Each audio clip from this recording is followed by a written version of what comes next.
ദൈവനാമത്തിന് മഹത്വമുണ്ടാകട്ടെ. കഴിഞ്ഞ 2 ദിവസങ്ങളായിട്ട് നാം ചിന്തിച്ചു വന്നിരുന്നത് റോമാലേഖനത്തിൻ്റെ ഒരു ഇൻട്രൊഡക്ഷൻ സ്റ്റഡി ആയിരുന്നു. അതിൻ്റെ തീം എന്താണെന്ന് നാം ചിന്തിച്ചു. The free justification through the faith in Jesus Christ. നമ്മൾ വളരെ വ്യക്തമായിട്ട് മനസ്സിലാക്കി. ജസ്റ്റിഫിക്കേഷൻ്റെ മീനിങ് വളരെ മനസ്സിലാക്കിയിരിക്കണം. ഇത് മനസ്സിലാക്കിയാൽ മാത്രമേ റോമാലേഖനത്തിൽ നിന്ന് കിട്ടുന്ന മെസ്സേജ് അനുസരിക്കാൻ പറ്റുള്ളൂ. Making one righteous to be justified by God the father.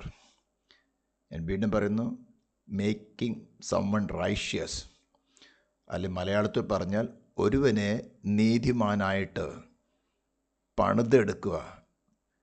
അവൻ്റെ ദൈവം അവനെ ജസ്റ്റ് എന്ന് പ്രൊനൗൺസ് ചെയ്യത്തക്കവണ്ണം, വിധിക്കത്തക്കവണ്ണം, അല്ലെങ്കിൽ തന്നോടുകൂടെ വാഴുവാൻ തക്കവണ്ണം യോഗ്യനെന്ന് വിധിക്കുക തക്കവണ്ണം ഒരവസ്ഥയിലേക്ക് ഒരുവനെ നീതിമാനാക്കി തീർക്കുക എന്നതാണ് ജസ്റ്റിഫിക്കേഷൻ എന്ന വാക്കിൻ്റെ അർത്ഥമായിട്ട് നമുക്ക് പരിഗണിക്കാൻ പറ്റുന്നത്. അത് എങ്ങനെ നടത്തിയെടുക്കുന്നു എന്നാണ് ഈ റോമാലേഖനം വിശദീകരിക്കുന്നത്.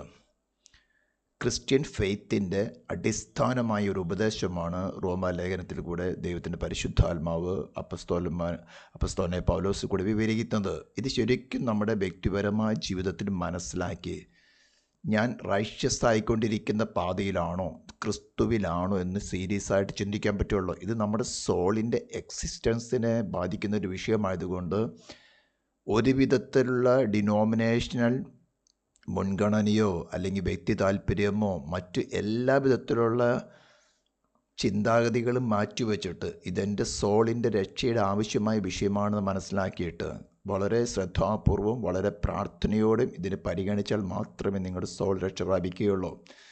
1-2 അധ്യായങ്ങളിൽ അപ്പോസ്തലനായ പൗലോസ് വ്യക്തമായിട്ട് വിവരിക്കുന്നത് ജാതികൾക്കും യഹൂദനും ഒരേപോലെ അനുസരണക്കേടിനാൽ ദൈവത്തിൻ്റെ തേജസ് നഷ്ടപ്പെട്ടവരാണ്. അവർക്ക് ദൈവത്തിൽ നിന്ന് ഒരു കൃപയുടെ ആവശ്യമുണ്ട്, അൺമെറിറ്റഡ് ഫേവറിൻ്റെ ആവശ്യമതുകൊണ്ട്. അത് വളരെ വ്യക്തമായിട്ട് മനസ്സിലാക്കുന്നു. ജാതികൾക്ക് അത് മനസ്സിലാക്കാൻ തക്കവണ്ണം ജാതികളിൽ എന്ത് സംഭവിച്ചു, ദൈവമെന്ന് ഓർത്ത് മഹത്വീകരിക്കുകയോ നന്ദി കാണിക്കുകയോ ചെയ്യാതെ അവിടെ സോളിന് മനസ്സിലാകാത്ത വിധത്തിൽ ദൈവം അവർക്ക് വെളിപ്പെടുത്തി കൊടുത്തിട്ടും ദൈവമെന്നോർത്ത് മഹത്വീകരിക്കുകയോ നന്ദി കാണിക്കുകയോ ചെയ്യാതെ തങ്ങളുടെ വ്യർത്ഥ ബുദ്ധിയിൽ, അതായത് തങ്ങളുടെ ഇമാജിനേഷൻ കൊണ്ട് ദൈവങ്ങളെന്ന് സങ്കല്പിക്കുന്ന വിധത്തിലുള്ള പല പല രൂപങ്ങളും പല പല വിധികളും അങ്ങനെ ഉണ്ടാക്കി അവയ്ക്ക് ദൈവത്തിന് കൊടുക്കേണ്ടുന്ന മഹത്വം അവയ്ക്ക് കൊടുത്തപ്പോൾ ദൈവം തന്നെ അവരെ വേറൊരു സ്പിരിറ്റിന് അല്ലെങ്കിൽ ഇമ്മോറൽ ആക്ടിവിറ്റിയിലേക്ക് ഏൽപ്പിച്ചു കൊടുത്തു. അതാണ് 1-ാം ലേഖനം 17-ാം വാക്യം തുടങ്ങി 1-ാം അധ്യായം 17-ാം വാക്യം തുടങ്ങി തീർത്ത അവസാനം വരേക്കും വിശദീകരിക്കുന്നത്. അതിൻ്റെ റിസൾട്ടാകുന്ന കുറേ ജഡത്തിൻ്റെ പ്രവൃത്തികളാണ് അവസാനം വിശദീകരിക്കുന്നതും. അസൂയ, പക, പിണക്കം ഇങ്ങനെയുള്ള തുടങ്ങിയുള്ള വിഗ്രഹാരാധന തുടങ്ങിയുള്ള കാര്യങ്ങൾ അത് മരണയോഗ്യമാണെന്ന് മനസ്സിലാക്കിയിട്ടും അവർ തുടർന്നുകൊണ്ടിരിക്കുന്നു. ഇത് ജെൻഡൈൽസിനെ സംബന്ധിച്ചത്. എന്നാൽ അതിൽ നിന്നും ഒരു വ്യക്തിയായിരുന്ന അബ്രാഹാമിനെ തിരഞ്ഞെടുത്ത് അവൻ്റെ സന്തതിയായ ഇസാക്കിന് യാക്കോബിൻ്റെ കാലത്ത് മോശെ മുഖാന്തരം ന്യായപ്രമാണം കൊടുക്കുമ്പോൾ ഈ ലോ മനുഷ്യനിലേക്ക് വരുമ്പോൾ മനുഷ്യൻ്റെ ഉള്ളിൽ മറഞ്ഞിരുന്ന പാപത്തെ എക്സ്പോസ് ചെയ്യുകയാണ്. ഏദൻ തോട്ടം തുടങ്ങിയ എല്ലാ മനുഷ്യരിലും സെൽഫാണ്, പാപമാണ് വാഴുന്നത്. പാപം ഒരു ആക്ടിവിറ്റി ആയിട്ടല്ല, പാപം ഒരു പേഴ്സണൽ ആയിട്ടാണ്, മനുഷ്യനെ അടക്കി വാഴുന്ന ഒരു ശക്തിയായിട്ടാണ് റോമാലേഖനം വിശദീകരിക്കുന്നത്. അതിൻ്റെ അടിമയായി തീർന്നിരിക്കുകയാണ്. അപ്പോൾ ലോ വരുന്ന സമയത്ത് അതുവരെയും സൈലൻ്റ് ആയിരുന്ന പാപം പത്തിവിടർത്തുകയാണ് ചെയ്യുന്നത്. അതിനോട് എതിർത്തുകൊണ്ട്, ലോയോട് എതിർത്തുകൊണ്ട് മനുഷ്യനെ മരണത്തിന് അടിമയാക്കി തീർത്തു. അങ്ങനെ യഹൂദനാകട്ടെ ജാതിയാകട്ടെ ദൈവകൃപ കൂടാതെ ആ അടിമത്തൊന്നും രക്ഷ പ്രാപിക്കാൻ സാധിക്കയില്ലെന്ന് അപ്പോസ്തലനായ പൗലോസ് വളരെ വ്യക്തമായിട്ട് സ്ഥാപിക്കുന്നു. ഇത് നമ്മൾ ആദ്യത്തെ ദിവസം ചിന്തിച്ചതാണ്. ഇനി 2-ാം ദിവസം ചിന്തിച്ചതാണ് എങ്ങനെയാണ് ക്രിസ്തുയേശുവിലുള്ള വിശ്വാസത്താൽ നീതീകരണം ലഭിക്കുന്നത്. ഇത് വളരെ വ്യക്തമായിട്ട് റോമാലേഖനം 3-ാം അധ്യായത്തിൻ്റെ 24, 25, 26 വാക്യങ്ങളിൽ വിശദീകരിച്ചിരിക്കുന്നു. നാം ഒന്നുകൂടി അത് വായിക്കാം. റോമാലേഖനം 3-ാം അധ്യായത്തിൻ്റെ 24 തുടങ്ങിയുള്ള വാക്യങ്ങൾ.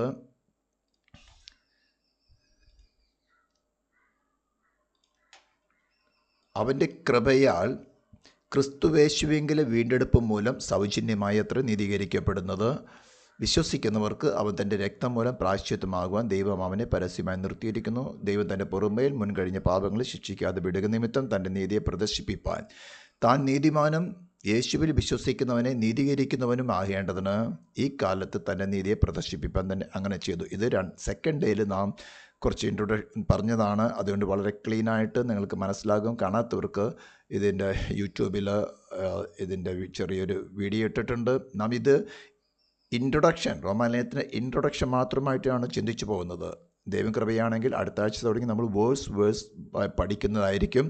അതുകൊണ്ട് റോമാലേഖനത്തിൻ്റെ സ്ട്രക്ചർ എന്താണ് എന്ന് നിങ്ങൾക്ക് മനസ്സിലാക്കാൻ വേണ്ടിയാണ് ഷോർട്ടായിട്ട് ഒരു ബ്രീഫായിട്ടുള്ള ഇൻട്രൊഡക്ഷൻ തരുന്നത്. അല്ലെങ്കിൽ ഇത് വളരെ ലോങ് ആയിട്ട് ഓൾമോസ്റ്റ് മോർ ദാൻ 1 ഇയറിന് കൂടുതൽ പോകുന്നതാണ്.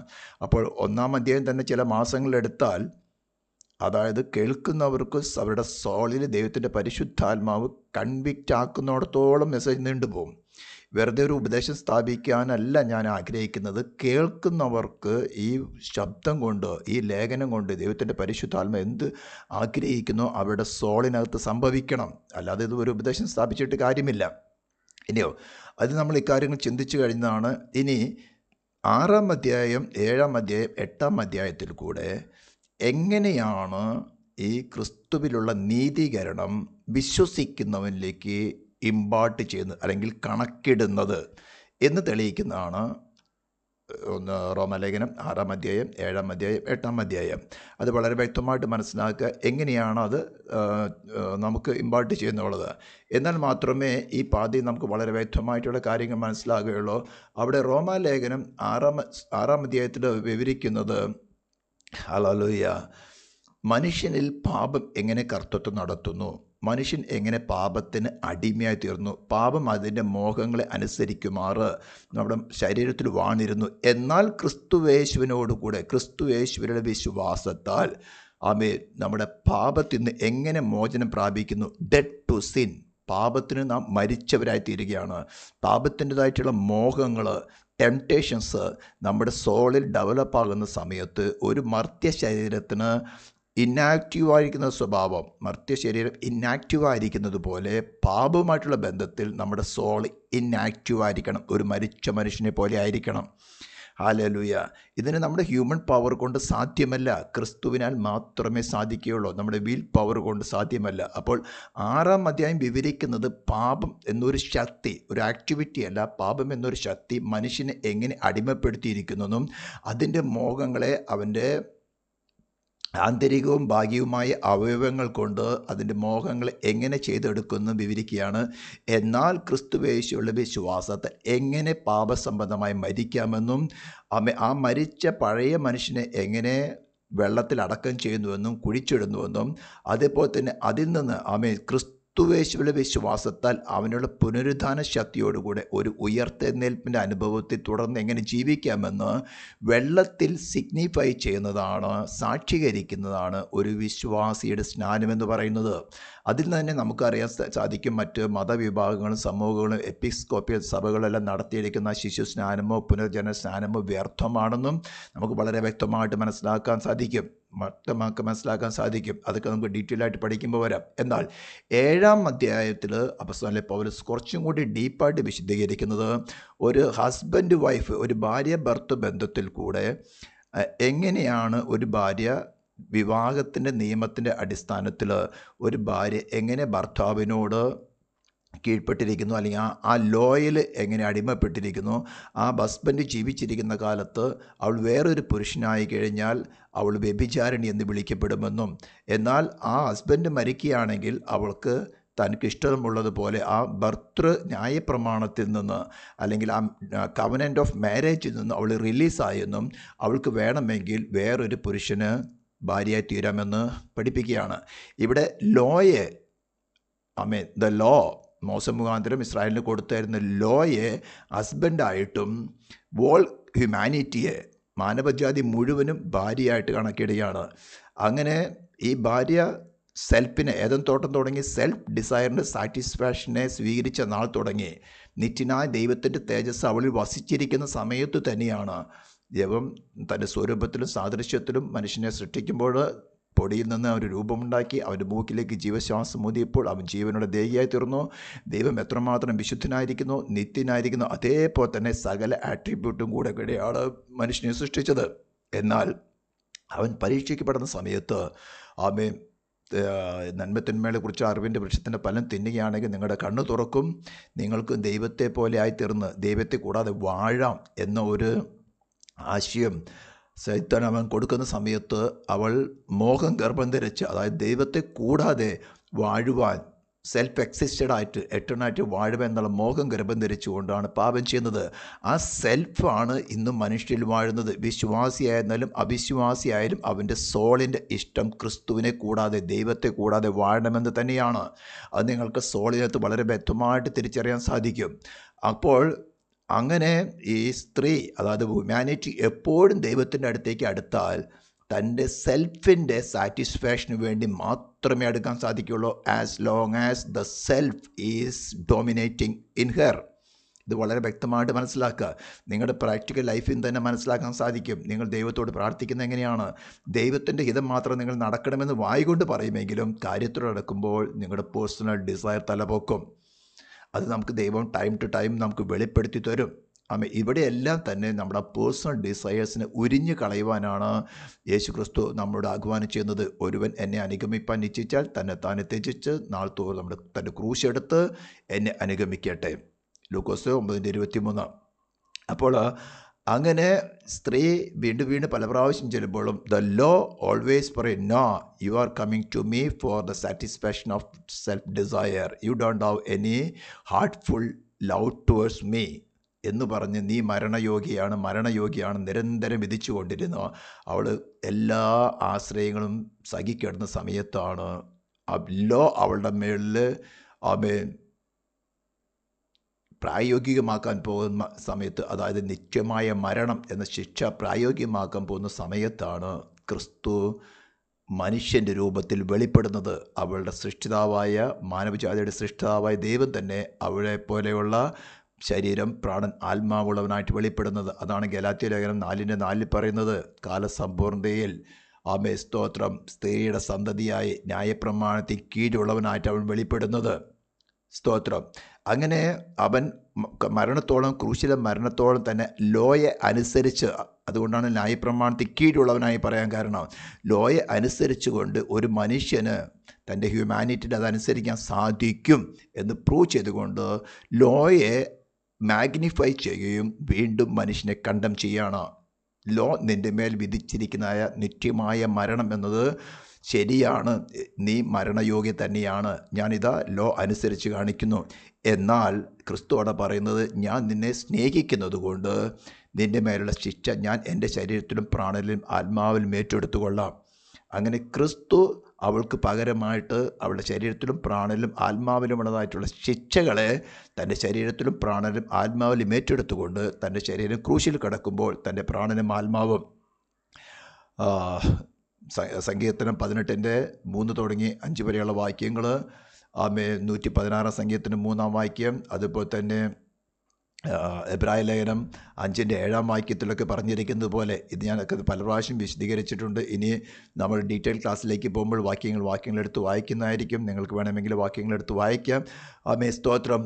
അവൻ്റെ പ്രാണനും ആത്മാവും പാതാളത്തിൽ പോയി, ദുഷ്ടന്മാർ പോകുന്ന പാതാളത്തിൽ പോയി അവന് പകരമായി ശിക്ഷ അനുഭവിച്ചു.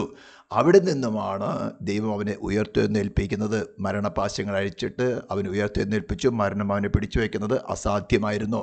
അപ്പോസ്തല പ്രവൃത്തി 2:24 വാക്യം. എന്നിട്ട് ഉയർത്തെഴുന്നേറ്റവനായ ക്രിസ്തു മാനവജാതി, എല്ലാ മാനവജാതിക്കും, ജാതീയ, മത, വംശ, പാരമ്പര്യ ഒരു വ്യത്യാസമില്ലാതെ മാനവജാതിയോടൊരു ഓഫർ തരികയാണ്, നിൻ്റെ പ്രാണൻ്റെ ഹസ്ബൻഡായി എന്നെ സ്വീകരിച്ചു കൊള്ളുക. ആ ഓഫർ സ്വീകരിക്കുന്നതാണ് ഈ വിശ്വാസം, അല്ലെങ്കിൽ ക്രിസ്തുവിനെ കൈക്കൊള്ളുക എന്ന് പറയുന്നത്. അവനെ കൈക്കൊണ്ട് അവൻ്റെ നാമത്തിൽ വിശ്വസിക്കുന്ന ഏവർക്കും ദൈവമക്കളാണ് അധികാരം കിട്ടും. അങ്ങനെ കൈക്കൊള്ളുമ്പോൾ നടക്കുന്നൊരു സംഭവമാണ് വീണ്ടും ജനനം എന്ന് പറയുന്നത്. ഇതുകൂടാതെ ദൈവത്തോട് റീകൺസൈൽ ചെയ്യുവാൻ, ദൈവത്തോട് നിരപ്പ് പ്രാപിപ്പാൻ സാധ്യമല്ല. ഒരേ ഒരു മാർഗമുള്ളൂ, ജീവൻ ക്രിസ്തുവിൽ മാത്രമുള്ളൂ. ഞാൻ തന്നെ വഴിയും സത്യവും ജീവനുമാകുന്നു. വേറെ ഒരു സൃഷ്ടിയിലും ജീവനില്ല. വേറെ ഒരു മതപുരോഹിതന്മാരിലോ ഒരു മതസ്ഥാപിതന്മാരിലോ ഒരു പുണ്യവാന്മാരിലോ പുണ്യവാഴ്ത്തിമാരിലോ ഒരു സെക്കൻഡറി മീഡിയേറ്റേഴ്സിലും ജീവനില്ല. അതെല്ലാം വെറും കബളിപ്പിക്കൽ മാത്രമാണ്. അങ്ങനെ സ്ത്രീ, അതായത് മാനവജാതി, ഇത് ക്രിസ്തു ക്രൂശിൽ അവൾക്ക് പകരമായി മരിക്കുന്നത്, ആ ശിക്ഷകൾ ഏറ്റെടുത്തുകൊണ്ട് മരിക്കുന്നതിനെ കുറിച്ച് ശരിക്കും മനസ്സിലാകുമ്പോൾ അവളുടെ ഹൃദയം ഉരുകുകയാണ് ചെയ്യുന്നത്. അങ്ങനെ ഹൃദയ നുറുക്കത്വത്തോടുകൂടെ പിന്നെ അവനെ തൻ്റെ ഹൃദയത്തിൽ സ്വീകരിക്കാൻ അവൾക്ക് യാതൊരുവിധ തടസ്സങ്ങൾ നിൽക്കുന്നില്ല. അങ്ങനെയാണ് ഒരു വിശ്വാസി ക്രിസ്തുവിൽ സമർപ്പിക്കപ്പെടുന്നത്. ഹല്ലേലൂയ. ഇതിൻ്റെ ശരിയായ ആ ദൈവത്തിൻ്റെ ക്രോധാഗ്നി ഇതിനെ വിവരിക്കുന്നതാണ് പഴയ നിയമത്തിലെ യാഗപീഠം. ഹല്ലേലൂയ. ഏലിയാവിൻ്റെ യാഗപീഠം, അതായത് ശിക്ഷ, തൻ്റെ പുത്രൻ വരാൻ പോകുന്ന ശിക്ഷയെ പരസ്യമായിട്ട് മാനവജാതിക്ക് വെളിപ്പെടുത്തി കൊടുത്തുകൊണ്ടിരിക്കുന്നതാണ് സമാഗമന കൂടാരത്തിലെ യാഗപീഠം എന്ന് പറയുന്നത്, അല്ലെങ്കിൽ ഏലിയാവിൻ്റെ യാഗപീഠം എന്ന് പറയുന്നത്. അത് തന്നെയാണ് കാൽവരി ക്രൂശിൽ ഒറിജിനലായിട്ട് നടന്നത്. മറ്റതൊക്കെ സിംബോളിക്കായിരുന്നു. കാൽവരി ക്രൂശിൽ ഒറിജിനലായിട്ട് നടന്നത് മാനവജാതിയുടെ മേലുള്ള എല്ലാവരുടെ മേലുള്ള ശിക്ഷയെ ദൈവം തൻ്റെ പുത്രൻ്റെ മേൽ നൽകുകയാണ് ചെയ്യുന്നത്. അതാണ് പറയുന്നത്, ആമേ സ്തോത്രം, തൻ്റെ ഏകജാതനായ പുത്രനെ വിശ്വസിക്കുന്ന ഏവനും നശിച്ചു പോകാതെ നിത്യജീവൻ പ്രാപിക്കേണ്ടതിന് അവന് നൽകുവാൻ തക്കവണ്ണം ദൈവം ലോകത്തെ സ്നേഹിച്ചു. ഇനി വിശ്വസിക്കാൻ എന്തോ ഒരു ബുദ്ധിമുട്ടുള്ളത്. ഇവിടെ ഏത് സെൽഫ് ഉയർന്നു നിൽക്കും? അവൻ നുറുങ്ങിയ ഹൃദയത്തോടുകൂടെ ഈ കേൾക്കുന്നവർ ഇനിയും ക്രിസ്തുവിന് പൂർണ്ണമായി സ്വീകരിക്കാത്തിട്ടുണ്ടെങ്കിൽ അവന് നമ്മൾ വാഴുവാൻ സ്വീകരിച്ചാൽ മാത്രം പോരാ, അവനുമായിട്ട് ഒബീഡിയൻസിലാകണം. പിന്നെ ഒരു ഓപ്ഷനുള്ളത്, നിങ്ങൾക്ക് വേണമെങ്കിൽ ലോയെ അനുസരിച്ചുകൊണ്ട് ജീവിക്കാൻ പറ്റുമെങ്കിൽ നീ ചെയ്ത് നോക്ക്. അസാധ്യമാണ്, നിൻ്റെ സോൾ തന്നെ സമ്മതിക്കും. ആയിരക്കണക്കിന് ലോ നിൻ്റെ മുമ്പിൽ ഉണ്ട്, അതെല്ലാം തന്നെ അനുസരിക്കാമെങ്കിൽ നിനക്ക് ക്രിസ്തുവിനെ കൂടാതെ വാഴാം. അത് സാധ്യമല്ലെന്നാണ് പോൾ വിശദീകരിക്കുന്നത്. അതേപോലെ തന്നെ അല്ലെങ്കിൽ സെക്കൻഡ് ഓപ്ഷനാണ് ദ ഒറിജിനൽ ഓപ്ഷൻ. ഒരേ ഒരു ഓപ്ഷനാണ് ക്രിസ്തുവിനെ നിൻ്റെ ഹൃദയത്തിൽ വാഴുവാൻ സ്വീകരിച്ചിട്ട് ക്രിസ്തുവുമായിട്ട് ഒബീഡിയൻസിലൊന്നിതായി തരിക. അവൻ പറയുന്നത്, ഞാൻ പൂർണ്ണ അനുസരണമുള്ളവനായി മരണത്തോളം, ക്രൂശിലെ മരണത്തോളം തന്നെ അനുസരണമുള്ളവനായതുകൊണ്ട് നീ നിൻ്റെ ഹൃദയത്തിൽ എന്നെ വാഴുവാൻ സ്വീകരിച്ചാൽ ഞാൻ നിന്നെ അനുസരണത്തിൽ തികഞ്ഞവളായിക്കൊണ്ട് ഒരുക്കിയെടുത്ത് ദൈവത്തിൻ്റെ മുമ്പിൽ സമർപ്പിക്കാം. ഹല്ലേലൂയ. ഇതാണ് കവനൻ്റ് ഓഫ് റിഡംപ്ഷൻ എന്നതിൻ്റെ ഡിമാൻഡ് ഇരിക്കുന്നത്. ഒരു കൂട്ടം ആദാമിൻ്റെ സന്തതികളെ ഒരു കൂട്ടത്തെ തിരഞ്ഞെടുത്തുകൊണ്ട് ദൈവം വിശുദ്ധനായിരിക്കുന്നത് പോലെ വിശുദ്ധരാക്കി അനുസരണത്തെ തികഞ്ഞവരായിട്ട് ദൈവം സമർപ്പിക്കുക. ഹല്ലേലൂയ. ഇതാണ് പോള് 7-ാം അധ്യായത്തിൽ വിശദീകരിക്കുന്നത്. അവസാനം പോൾ തന്നെ പറയുകയാണ്, ഞാൻ നന്മ ചെയ്യാൻ എനിക്ക് ആഗ്രഹമുണ്ട്. ഏദൻ തോട്ടത്തിൽ ആഗ്രഹിച്ച് അതന്നെയല്ലയോ നന്മ തിന്മകളെ തിരിച്ചറിയാം. എനിക്ക് നന്മയും തിന്മയും തിരിച്ചറിയാൻ പറ്റുന്നുണ്ട്, പക്ഷേ എനിക്ക് ഞാൻ ഇച്ഛിക്കുന്ന നന്മ ചെയ്യാൻ പറ്റുന്നില്ല. കാരണം വേറൊരു ലോ എൻ്റെ പ്രാണന്മേൽ വാഴുന്നു. ഞാൻ ഇച്ഛിക്കാത്ത തിന്മ ഞാൻ ചെയ്യുന്നു. അപ്പോൾ ജീവൻ്റെ ആത്മാവിൻ്റെ പ്രമാണം, അതായത് ക്രിസ്തുവിൻ്റെ ആത്മാവ് നമ്മിൽ ഒരു വിശ്വാസിൽ ഉള്ള സമയത്ത്, അതേ സമയത്ത് തന്നെ പാപത്തിൻ്റെയും മരണത്തിൻ്റെയും പ്രമാണം ഒരു വിശ്വാസിയിൽ കർത്തൃത്വം നടത്തുന്നുണ്ടെന്ന് പോൾ 7-ാം അധ്യായത്തിൽ വളരെ വ്യക്തമായിട്ട് വിശദീകരിക്കുകയാണ്. ഇത് ഏദൻ തോട്ടത്തിൽ നിന്ന് തുടങ്ങിയതാണ്. വിശ്വാസിയായാലും അവനിൽ പാപത്തിൻ്റെയും മരണത്തിൻ്റെയും പ്രമാണമുണ്ട്, ജീവൻ്റെ ആത്മാവിൻ്റെ പ്രമാണമുണ്ട്. ഏതിനെ അനുസരിച്ച് ജീവിക്കുന്നുവോ അതിനനുസരിച്ചായിരിക്കും നമ്മുടെ ഫ്യൂച്ചർ ഡെസ്റ്റിനേഷൻ തിരഞ്ഞെടുക്കുന്നത്. പാപത്തിൻ്റെയും മരണത്തിൻ്റെയും പ്രമാണം അനുസരിച്ചുകൊണ്ട് ജഡത്തിൻ്റെ മോഹം നിവർത്തിക്കുന്നുവെങ്കിലും മരിക്കും നിശ്ചയം. ആത്മാവിനാൽ ജഡത്തിൻ്റെ പ്രവൃത്തികളെ, ശരീരത്തിൻ്റെ പ്രവൃത്തികളെ മരിപ്പിക്കുന്നെങ്കിലോ നാം ജീവിക്കും. ഇതാണ് നമ്മുടെ മുമ്പിൽ പുതിയ നിയമവിശ്വാസികളുടെ മുമ്പിൽ വെച്ചിരിക്കുന്ന പ്രമാണം. ഇതെല്ലാം നാം ഡീറ്റെയിൽ ആയിട്ട് പഠിക്കും. 8-ാം അധ്യായത്തിൽ പോൾ 7-ാം അധ്യായത്തിൽ അവൻ്റെ ബലഹീനത, അയ്യോ ഞാൻ അരിഷ്ട മനുഷ്യൻ, ഈ മരണകരമായ ശരീരത്തിൽ തന്നെ ആര് വിടിവിക്കുമെന്ന് പറയുമ്പോൾ 8-ാം അധ്യായത്തിൽ പോൾ ജയത്തിൻ്റെ ഉല്ലാസത്തിൻ്റെ ഘോഷം വിശദീകരിക്കുകയാണ്. ഇപ്പോൾ ക്രിസ്തുവേശുവിലുള്ളവർക്ക് യാതൊരു ശിക്ഷാവിധിയുമില്ല. ജീവൻ്റെ ആത്മാവിൻ്റെ പ്രമാണം എനിക്ക് പാപത്തിൻ്റെയും മരണത്തിൻ്റെയും പ്രമാണത്തിൽ നിന്ന് ക്രിസ്തുവേശുവിൽ സ്വാതന്ത്ര്യം വരുത്തിയിരിക്കുന്നു. ജഡത്തുള്ള ബലഹീനത നിമിത്തം ന്യായപ്രമാണത്തിന് കഴിയാഞ്ഞതിന് സാധിപ്പാൻ ദൈവം തൻ്റെ പുത്രനെ പാപജഡത്തിൻ്റെ സാദൃശ്യത്തിലും പാപനിമിത്തം അയച്ചു. പാപത്തിന് ജഡത്തിൽ ശിക്ഷ വിധിച്ചു. 2 കൊരിന്ത്യർ 5:21 പറയുന്നു, പാപം അറിയാത്തവനെ നാം അവന് ദൈവത്തിൻ്റെ നീതിയാകേണ്ടതിന് പാപമാക്കി. അങ്ങനെ ക്രിസ്തുവിലുള്ള വിശ്വാസത്താൽ ക്രിസ്തുവിൻ്റെ ആത്മാവിനാൽ നമ്മുടെ ഉള്ളിൽ പാപസ്വഭാവമുള്ളതായിട്ടുള്ള ജഡത്തെ ജയിക്കുവാൻ സാധിക്കും. നമ്മുടെ വിൽ പവർ കൊണ്ടല്ല. ഒരു മനുഷ്യനും ഒരു വിശ്വാസിക്ക് എത്ര കൃപാവരങ്ങളുള്ളവനായിരുന്നാൽ തന്നെയും ക്രിസ്തുവിനെ കൂടാതെ സാധ്യമല്ല. അതാണ് യോഹന്നാന്റെ സുവിശേഷം 15-ാം അധ്യായത്തിൽ വളരെ വ്യക്തമായിട്ട് മുന്തിരിവള്ളിയുടെ ഉപമ കൂടെ പറയുന്നത്. കൊമ്പിന് മുന്തിരിവള്ളി വസിച്ചല്ലാതെ ഫലം കായ്ക്കാൻ കഴിയാത്തതുപോലെ നിങ്ങൾക്ക് എന്നെ കൂടാതെ ഒന്നും ചെയ്യുവാൻ സാധ്യമല്ല. അങ്ങനെ ക്രിസ്തുവിനെ കൂടാതെ നമുക്ക് ഒന്നും ചെയ്യുവാൻ സാധ്യമല്ല എന്ന് വളരെ വ്യക്തമായിട്ട് ഒരു സോൾ സമ്മതിക്കുകയും ക്രിസ്തുവിന് പൂർണ്ണമായിട്ട് ഒബീഡിയൻ്റ് ആയി തീരുമ്പോഴാണ് ഈ ഫ്രീ ജസ്റ്റിഫിക്കേഷൻ, അല്ലെങ്കിൽ ഒരുവരെ ദൈവം ജസ്റ്റിഫൈ എന്ന് പ്രൊനൗൺസ് ചെയ്യാൻ തക്കവണ്ണം റൈഷ്യസ് ആക്കി തീർക്കുന്നത്. ക്രിസ്തുവിനെ കൂടാതെ നമുക്കൊരു റൈഷ്യസ്നെസ് ഇല്ല. ഇതിനെ നമുക്ക് വിവരിക്കുന്ന 2 വാക്യങ്ങൾ നമുക്ക് വായിക്കാം. ഒന്ന് 1 കൊരിന്ത്യൻസ്, നമ്മൾ പല പ്രാവശ്യം വായിച്ചിട്ടുള്ളതാണ്. 1 കൊരിന്ത്യൻസ് ചാപ്റ്റർ 1:30 നമ്മൾ വായിക്കുകയാണെങ്കിൽ, ഞാൻ ആദ്യം മലയാളത്തിൽ വായിക്കുന്നു. നിങ്ങളോ അവനാൽ ക്രിസ്തുവേശുവിലിരിക്കുന്നു, അവൻ നമുക്ക് ദൈവത്തിൽ നിന്ന് ജ്ഞാനവും നീതിയും ശുദ്ധീകരണവും വീണ്ടെടുപ്പുമായി തീർന്നു. ഞാനത് ആംപ്ലിഫൈഡ് ബൈബിളിൽ നിന്നും കൂടി ഒന്ന് വായിക്കുകയാണ്. ആംപ്ലിഫൈഡ് ബൈബിളിൽ നിന്ന് അവിടെ ഹൈലൈറ്റ് ചെയ്തിരിക്കുന്നു. But it is from him that you have your life in Christ Jesus, whom God made our wisdom from God, revealed to us a knowledge of the divine plan of salvation previously hidden, manifesting itself as our righteousness. ശരിക്കും മനസ്സിലാക്കുക. Thus making us upright and putting us in right standing with God. അതാണ് justification. And our consecration, making us pure and holy, and our redemption. വളരെ വ്യക്തമായിട്ട് പറയുകയാണ്, വിശ്വസിക്കുന്ന ഒരു വിശ്വാസിയുടെ ജ്ഞാനം, നീതീകരണം, ശുദ്ധീകരണം, വീണ്ടെടുപ്പും ക്രിസ്തു തന്നെയാണ്. പേഴ്സണലി ക്രിസ്തു തന്നെയാണ്. അതെങ്ങനെ നടക്കിയെടുക്കുന്നത്?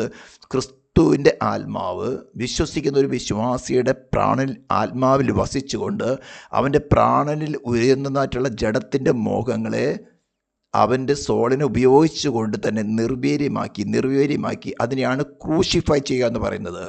അവൻ എന്നും ക്രിസ്തുവിൻ്റെ ആത്മാവിൽ നിലനിർത്തുക. ഇതാണ് മേക്കിംഗ് വൺ റൈഷ്യസ് എന്ന് പറയുന്നത്. അപ്പോൾ ഏത് നിമിഷത്തിലും ദൈവം അവനെ ജസ്റ്റ്, എന്നോടുകൂടെ നിൽപ്പാൻ ഇവൻ യോഗ്യൻ എന്ന് കണക്കിടും. അല്ലാത്തോടത്ത് സാധ്യമല്ല. വിശ്വാസഗോളത്തിൽ ഇതിന്നുള്ള ശരിയായ ഉപദേശം തെറ്റുപോയിരിക്കുകയാണ്.